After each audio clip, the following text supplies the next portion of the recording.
हाँ मित्र, त ए अध्याय में का लिखल बा एकरा बारे में जानकारी खातिर रउआ हमरा संगे आपन पवित्र शास्त्र बाइबल निकाल लिही। दूसरा तिमुथियुस के पत्री एक अध्याय के एक पद पढ़ लिहल जाओ। ध्यान से सुनी, हम यह पद के रउआ सामने पढ़ रहल बानी।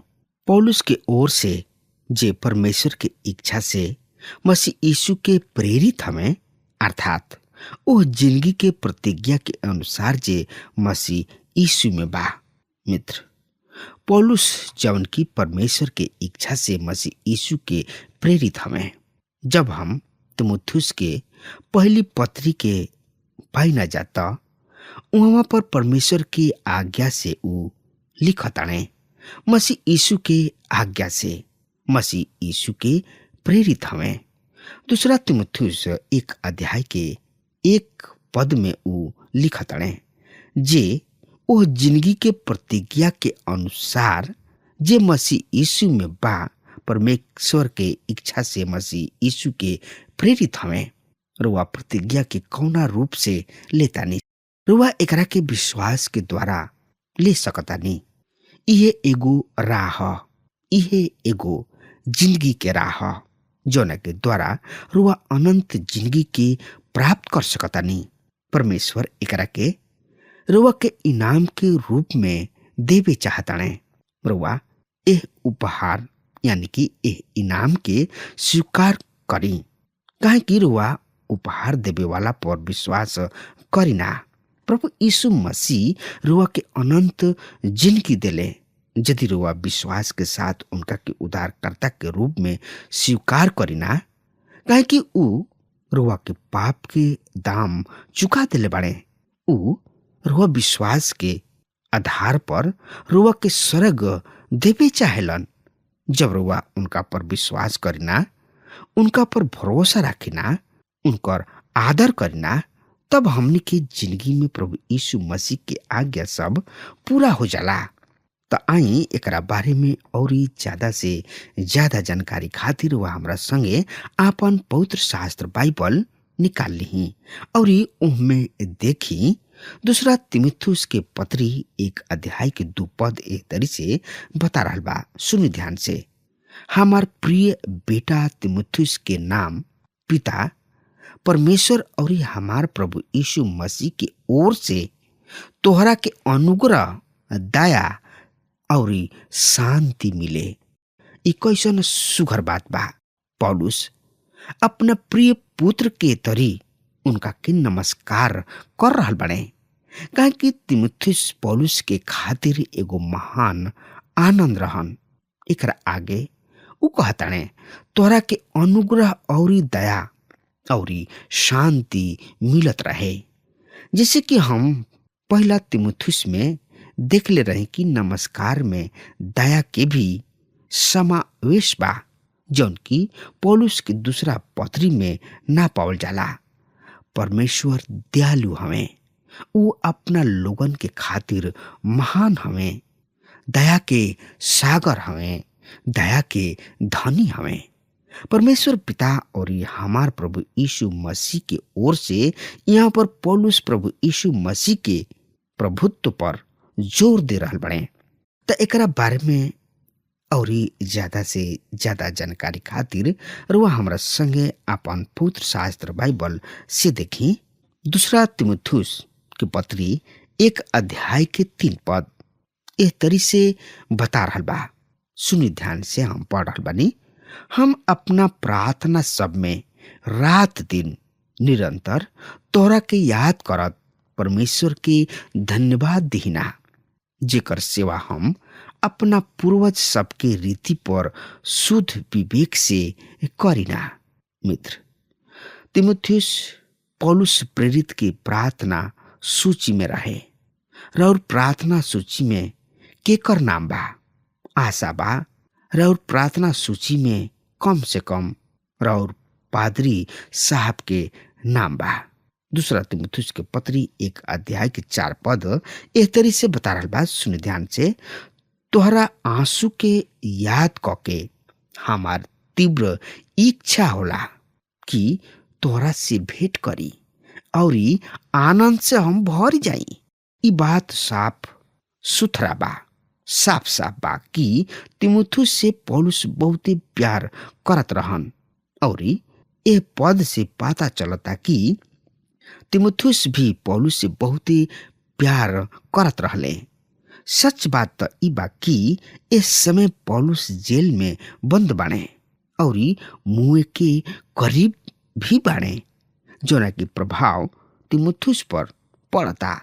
इससे पौलुस कहताने कि तुहार लोर सबके शुद्धि क के रात दिन तोरा से भेंट करे के लालसा राखिना कि आनंद से भर जाई। मित्र, दूसरा तिमुथुस के पत्री 1 अध्याय के 5 पद एह तरी से बता रहा बा, हम तोहरा निष्कपट विश्वास के भी याद करतानी, जौन की पहले तोहार नानी लोइस और तोहार महतारी यूनिके में विद्वान रहे, और ये हमारा नीचे बा कि उ तोहरा में बा। मित्र, पौलुस यहूदी सब में से आयल रहन। तिमुथुस मसीही घर में बढ़ले और पसैले। उनकर महतारी और नानी दोनों मसीही रही लोग। हमार विश्वास बा कि उनका के मसीह के पास आवे वाला में एकरा से अधिक सहायता मिलल हुई। तिमुथुस के बाबू यूनानी रहन। ये बात के प्रमाण मिलता कि ऊ प्रभु के पास विश्वास में आयल रहन या ना। तो एकरा बारे में और जानकारी खातिर और एकरा बारे में समझे, बुझे, सोचे, विचारे खातिर रुआ हमरा संगे आपन पवित्र शास्त्र बाइबल निकाल लिहनी। हाँ, तो उनमें देखी दूसरा तिमुथुस के पत्री 1 अध्याय के 6 पद के हम रुआ सामने पढ़े जा रहा बानी। सुनी ध्यान से। ए तरह से लिखल बा, एक कारण हम तोहरा के याद दिलावतानी कि परमेश्वर के ओह वरदान के उज्ज्वलित क देबा, जौन की हमरा हाथ रखला के द्वारा तोहरा के प्राप्त भइल बा। मित्र, जब पौलुस तिमुथुस के ऊपर अपन हाथ रखले, एकर मतलब कि तिमुथुस पौलुस के सहकर्मी रहन। उ सिखावे के वरदान के उनका साथ बटले। तिमुथुस के पौलुस के साथ बहुत ही नजदीकी के संबंध रहे, रिश्ता रहे। जब पौलुस रोम में जेल में रहन, उ तिमुथुस के खातिर कहले कि हमरा किने तिमुथुस के जैसे केहू नइखे। एकरा बारे में जानकारी खातिर वह हमरा संगे आपन पवित्र शास्त्र बाइबल निकाल लिहनी। हाँ, तो उनमें देखी फिलिपियो के पत्री 2 अध्याय के 19 और 20 पद एह तरी से बता रहा बा। सुनि ध्यान से।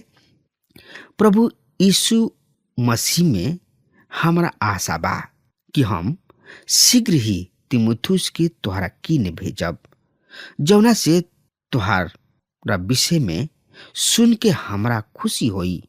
हमरा किने उनका दृश्य कोनो अन्य ऐसन आदमी नहीं खन, जौना के शुद्ध मन से तोरा संबंध में चिंता होखे।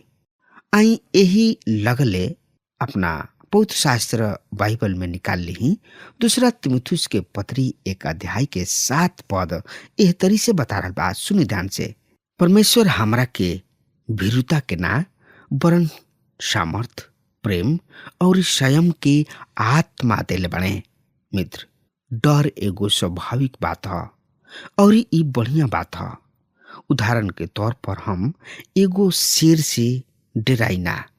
यदि हमरा के रास्ता में शेर दिखाई दिही तो हम डरा जाइब और लुकाए लागब। साधारण रूप से यदि कहल जाओ तो डराइल बढ़िया बात है। हमनी में से ऐसे बहुत लोग ऊंचाई से डराले, इससे ऊंचाई पर गोइल पसंद ना करले। हम अपना जिंदगी में डर के खातिर प्रार्थना कोईनी, लेकिन डर ना आइल। हम सोचनी डर काहे ना आइल। एकर कारण इहे रहे जौन कि हम एहे पद में पढ़िना कि परमेश्वर हमरा के भय के ना वरन सामर्थ के आत्मा दिले बाणे। चाहे जौन कुछ भी होके पौलुस यहाँ भला प्रकार के आत्मा के विषय में नेखन बोल रहल, बल्कि कायरता के बारे में पौलुस कहताणे। परमेश्वर हमनी के भय के ना पर सामर्थ और प्रेम और संयम के आत्मा भी दिल बाणे। यहाँ पर संयम के मतलब अनुशासन से बा। दूसरा शब्द में परमेश्वर नेखन चाहत की हार मसीह यीशु के सिद्धांत होके हमनी के अनुशासित मसीही होके के चाही। हमनी के भावना के दास ना होके के चाही, बल्कि हमनी के अनुशासित होके के बा। यहाँ पर डर भय के सवाल कौना तरी से लागू होता। हमरा मन में हवाई जहाज से यात्रा करे के डर गलत था। हमरा खातिर सेवा कार्य के छोड़ के घर में बैठल भी गलत था। यदि हमनी के अनुशासित मसीही हो जाता कोनो बात से डराए के ना चाही, नहीं हमनी के एकरा से डराए के आवश्यकता बा। जौना बुलाहट से हमनी के बुलावल गुल बनी जा, ओह बुलाहट के पूरा करे के बा। भावना सब पर विजय पावला के मतलब इ नइखे कि जौना काम के रुआ कर रहल बानी ओकरा के रोक दिहल।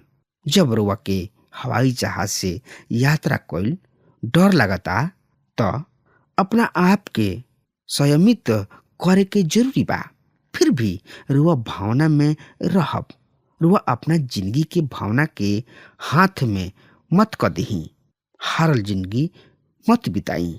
अगर हमार बात रुआ सुन रहल बानी तो आज वे यही घड़ी डर के आत्मा के निकाल ली और प्रभु यीशु मसीह किने आई। और डराए के आत्मा सिर्फ हमरा के द कि हम बस तोहरा से ही हम डराई। मित्र, हमार बात रुआ तक पहुंच रहल बा तो आज वे यही घड़ी प्रभु यीशु मसीह किने आई और अपना के समर्पित कर दी।